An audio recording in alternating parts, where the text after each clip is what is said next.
Hey everyone, I'm Larry Walsh, and this is Changing Channels. Building channel programs isn't easy. Channel chiefs bring years of experience to bear when they're given the task of developing or expanding on channel programs. And many channel chiefs out there have been in the game for a very long time. They have, not just years, but sometimes decades of experience working through multiple jobs where they build up a portfolio of information that they're able to apply in developing strategies, programs, plans, and executions that engage partners to generate revenue greater than the sum being invested in it. That's the entire point of having a channel. The channel is there to defer cost and to scale out the go-to-market. But building all this, again, it's not easy, even for the most seasoned channel chiefs. But think about it from the perspective of somebody new, a newly minted channel chief who's been put into the job, who doesn't have the full breadth of experience in a company that doesn't have the resources that many other companies do. That was the task that was given to Dani Pickens when she became the vice president of North American channels at Xcitium. She is a capable person, but she lacked some of this. She lacked some of the experience that many of her peers have, and she also didn't have the tools or the investment necessary in order to create that foundation to build out a program that could scale and succeed. And yet, after a year in the job, her and her team are doing exactly that. They're being very innovative, they're being very creative, and they're taking a measured and deliberate approach towards how they're building their channel relationships, not just applying money and resources, but real personality and authenticity to building out the relationships that will lead to more productivity. So let's hear what Dani has to say, on this edition of Changing Channels. Again, I'm Larry Walsh. Let's get into it.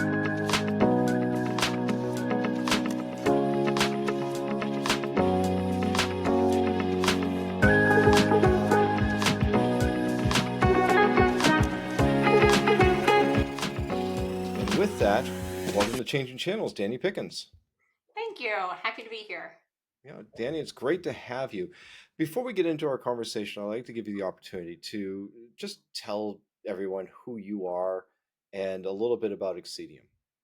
Dani Pickens. I serve as VP of Channel Sales for Xcitium. Started early on with the program. Played a different role, a couple of different roles, responsibilities, but excited to manage the national strategy today, primarily with the TSD ecosystems.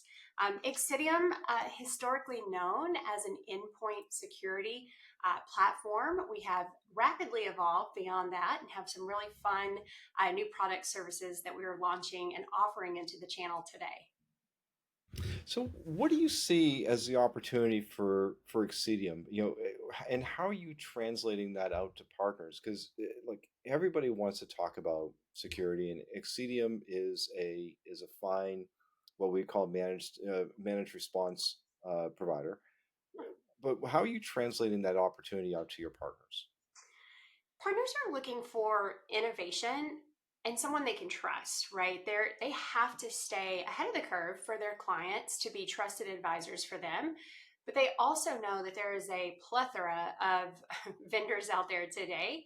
So leaning in and looking to find someone to align with a trusted platform and people they trust and know, I feel like that's the opportunity for Xcitium with our platform and the people that we're bringing on board.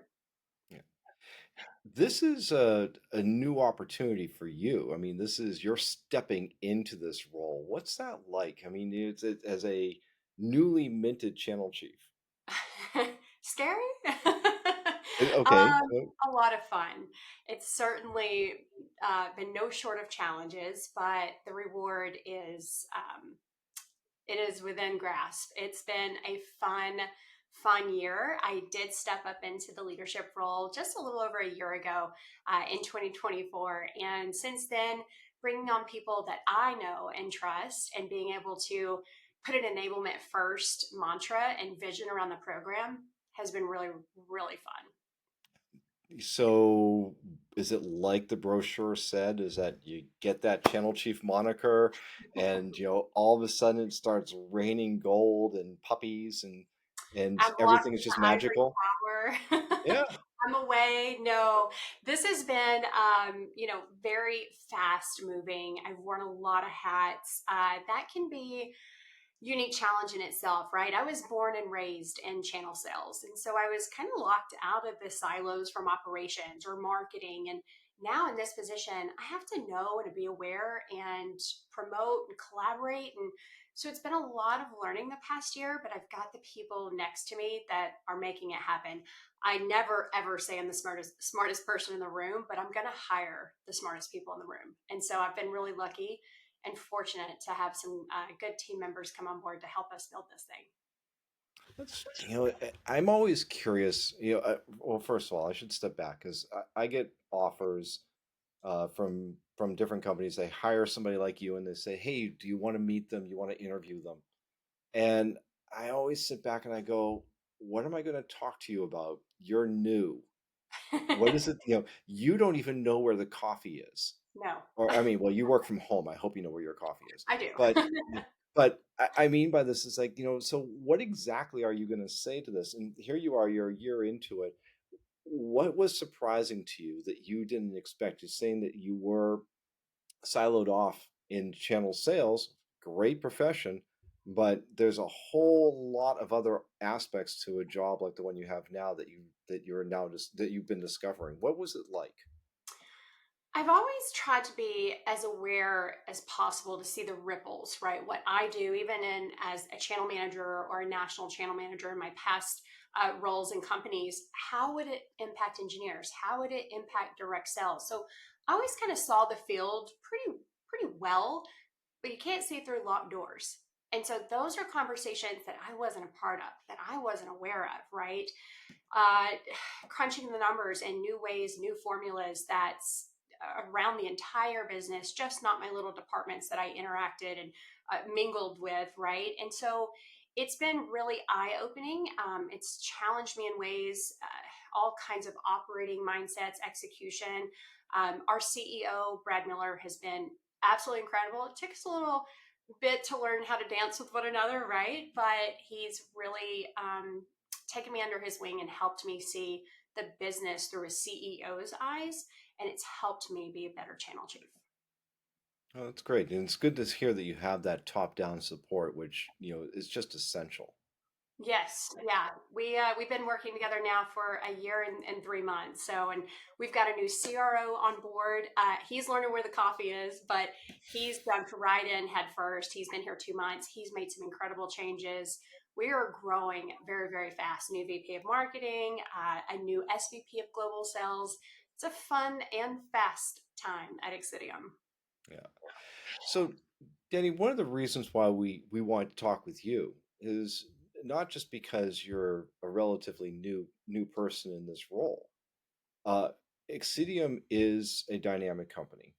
It's still relatively small, though, growing, but relatively Mhm. small. And you're operating in an extraordinarily crowded field. So, endpoint security management, XDR, detection, endpoint detection response. I mean, this is a necessary function, but it's not like the market doesn't have choices. There are about, we at Channelnomics, we've cataloged, there's about 75 of you out there. Yeah, and then if you don't have, if that's not complicated enough, there's another, few thousand MSPs out there or MSSPs that are doing the exact same thing. So how are you developing this program to separate the signal from the noise? Yeah, and mind share is king because it's not really just those 75 that I'm competing against. I'm competing against that channel manager at Zoom or Five Nines getting the partner's attention too. So it's really so much more competition when it's talking about channel metrics and how we're reaching the partners. But we went a little different route. Everybody talks about, hey, we're channel first, we're channel friendly. If you're not, you shouldn't be in the channel. So that's setting the bar pretty low, right? So we take an enablement first program. My team eats, breathes, sleeps enablement. How can we help partners either build or enhance their selling cybersecurity practice? So simplifying and demystifying selling cybersecurity is at the core and is the mantra for our partners and enablement. So we're really leaning in. Not only do we have the little box, on the shelf for those campaigns in a box, but we're leaning in, listening to partners. Where are they at? Where can we meet them? Have they sold cybersecurity before? How comfortable are they? Right? This isn't a new technology, but it is most certainly a new selling technology for a lot of partners, and there is nothing wrong with that, to be ashamed of that, or no means, right? These guys are sitting on gold mines, and we're going to help them make that into dollar signs, right? And so call scripts, email templates, fully customized around that partner's business, their voice, and future vision for their practice. It sounds great on paper, um, but that's a lot of work. How do you scale it? Yeah, well, it's not just how do you scale it, but how do you even, I mean, look, this is in knowing many people like you and in your position, great ideas, know what to do, but you go to reach for that lever and that lever is not there. When you're in a, when you're still in a ramping organization with starting with a small base, when you say your team, it's not like there's a team of 1,500 people out there waiting to execute on your behalf. Yeah. There's Bob. And, so how do you go through the process of translating those ideas so that they can become that reality you're talking about at a small scale that can then scale up? It keeps me up at night. I don't sleep. No. Uh, we have found, just to make it work, we know that we can't boil the ocean. We listen. We almost interview our partners when they're interviewing us, right? Is this a good fit? Are they really going to lean in? If we put the time and the effort and the hours into them, is it going to be reciprocated? Are they really going to do this with us? So it's a little testing here and there. We've certainly not got it 100% right, but trying to get a good batting average. But it is really me, not Bob, Riley. We have found repeatable process to be our saving grace. So we have become masters in Adobe, in Canva, in Jotform, in ChatGPT, and we have used that to help us scale, but still give that personalization, customization that we promise, that we've made a commitment to. I was on a call earlier today giving our overview and intro to Xcitium channel platform and program. And then I had two back-to-back calls, but one call ended early. And so I went and just whipped up a completely new co-branded document alongside Riley, and I got it done in 5 minutes, right? So we've found a way. It's not going to be scalable forever, but hopefully we can add more Rileys and Brianna and Kira's to our team to make it work for as long as we can. One of the challenges that I've seen with companies like Xcitium, again, starting from a small base, you've got a nice value proposition for sure. You definitely have enthusiasm.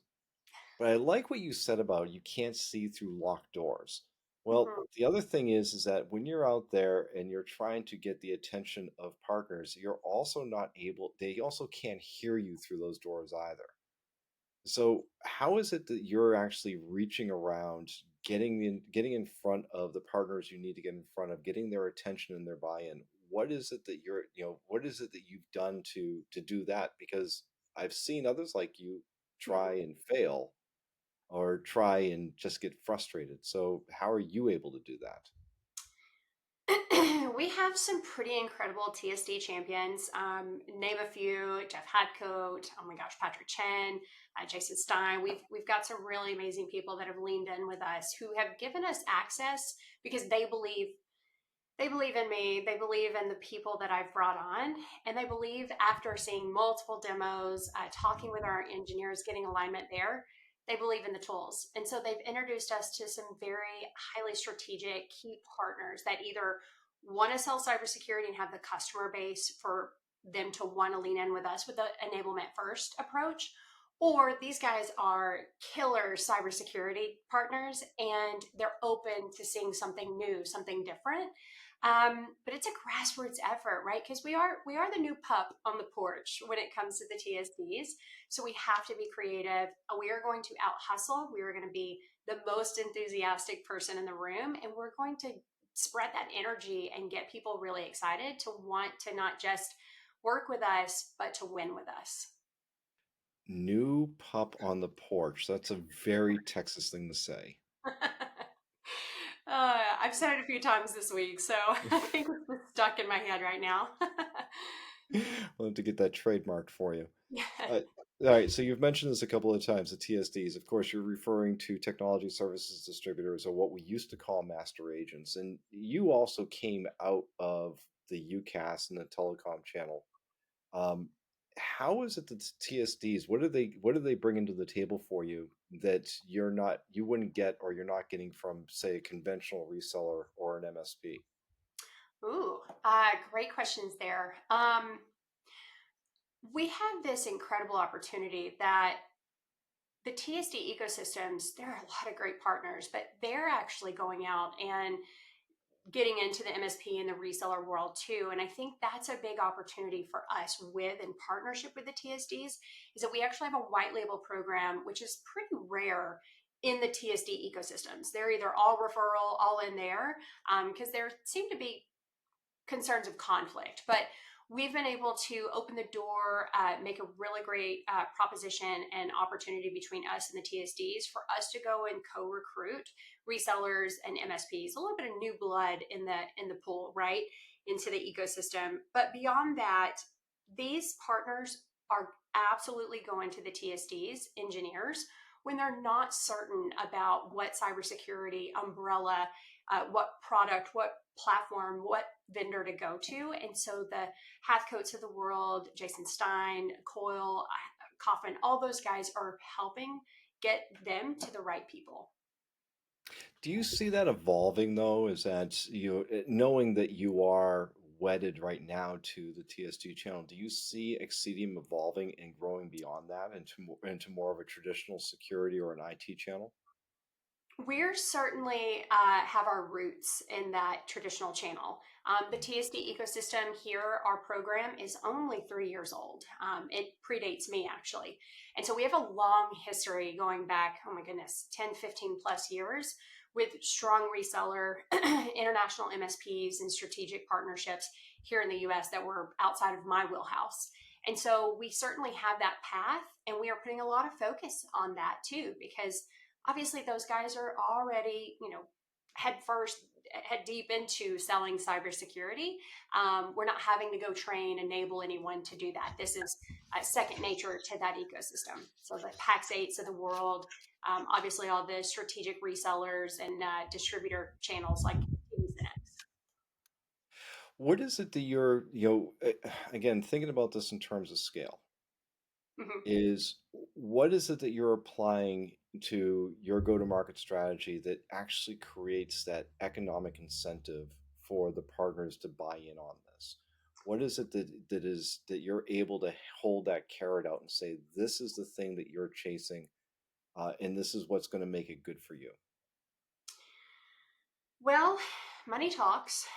We do have some incredibly high margins pricing tiers with our traditional reseller and MSP partnerships.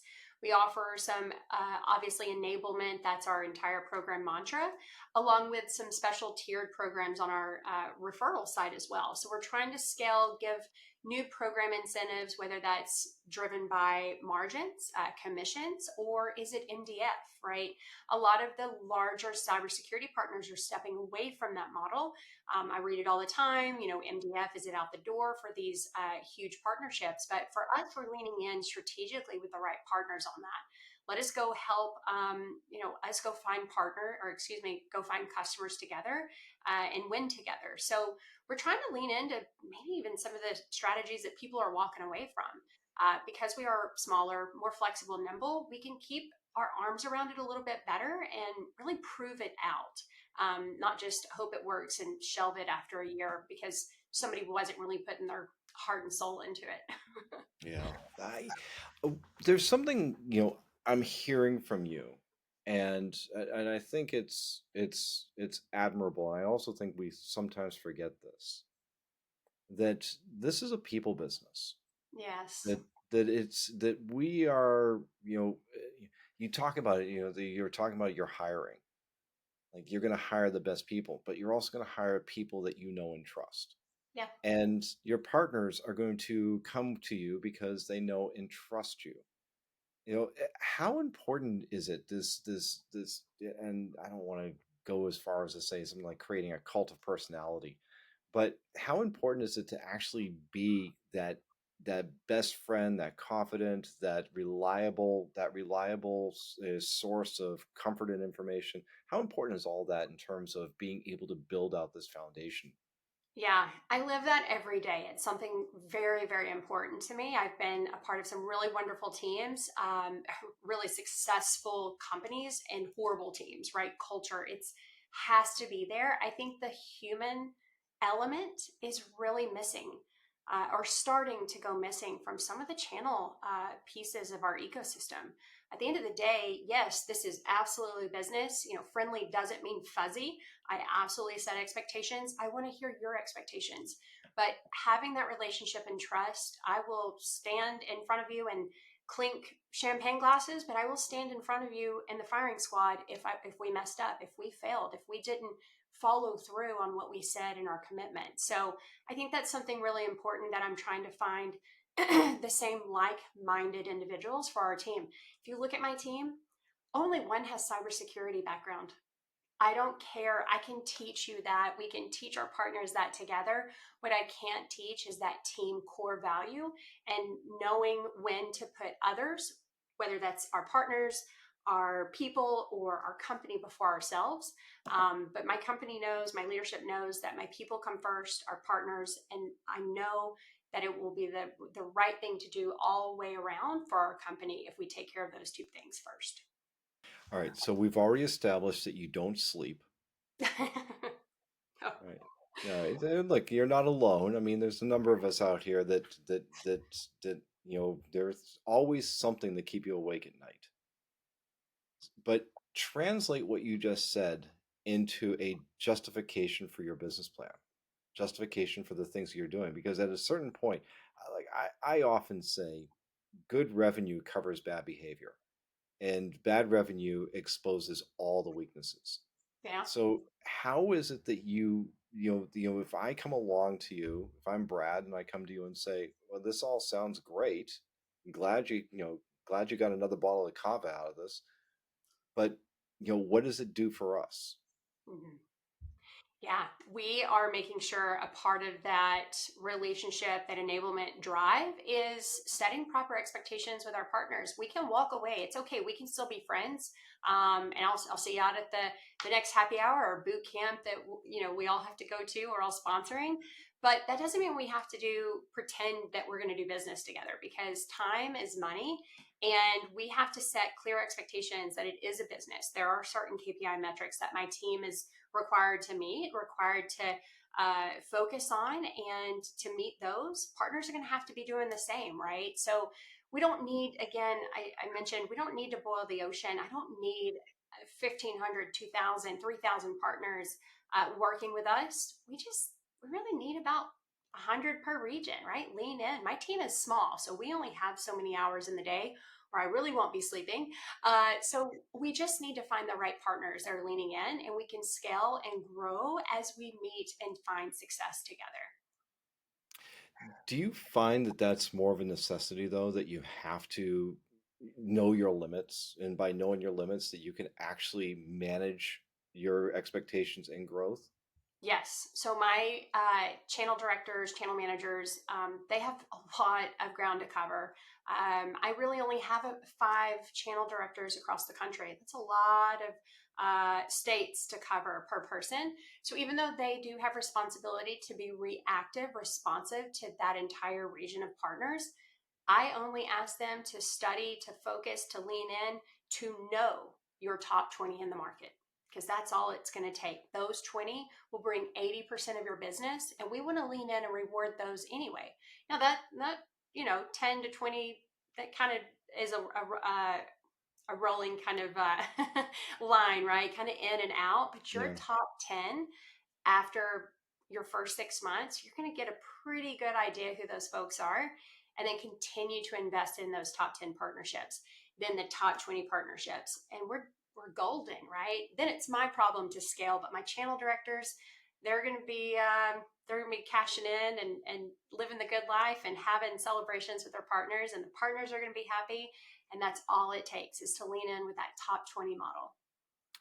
So typically at this stage of a conversation like this, when I'd ask you to, give us a forward-looking statement and tell us where you think things are going to be. I'm going to change it up for you though. Okay. All right. Is that rather than like tell me where you think you're going to be a year or two from now, tell me about a problem that you're looking forward to having. Because right now it sounds like you got your arms around it, maybe just barely, but you got your arms around this monster of the channel that you're trying to build. But what is it the thing that the next challenge you're looking forward to having? Yeah, in this role, maybe boredom. I don't know if that'll ever come, but no, in all seriousness, oh man, the next challenge, finding the next level, the next layer of growth for our channel team. I think our team today is absolutely incredible, but I can't wait to have that big question mark of, okay, who's next year when we bring in and scale this even further, because that is a challenge, keeping that, foundation, that core, that vision for this program, and to scale it. That's tough, right? But I'm a people person, and there is no shortage of incredible talent out there. So I look forward to that challenge of finding our next few friendly faces for our team next year. Terrific. Danny, it's great talking with you. I'm wishing you the best of luck in your endeavors. It sounds like you got a big hill to climb, but you also seem to have the momentum. So, Danny Pickens, thanks for joining us here on Changing Channels. Thank you, Larry. Well, that's about all the time we have for this episode of Changing Channels. I want to thank our guest, Danny Pickens, the Vice President of North American Channels at Xcitium. And again, I want to thank all of you for joining us here on Changing Channels. We do this podcast to help everybody learn from everyone else through their experiences and their insights. If you like what we're doing here, please hit like, hit subscribe, and share with your friends. Also, check out our other podcasts, In the Margins and The Network Effect, and all the great information we have at channelnomics.com. We're here to help make the channel a better place for everyone. Until next time, I'm Larry Walsh.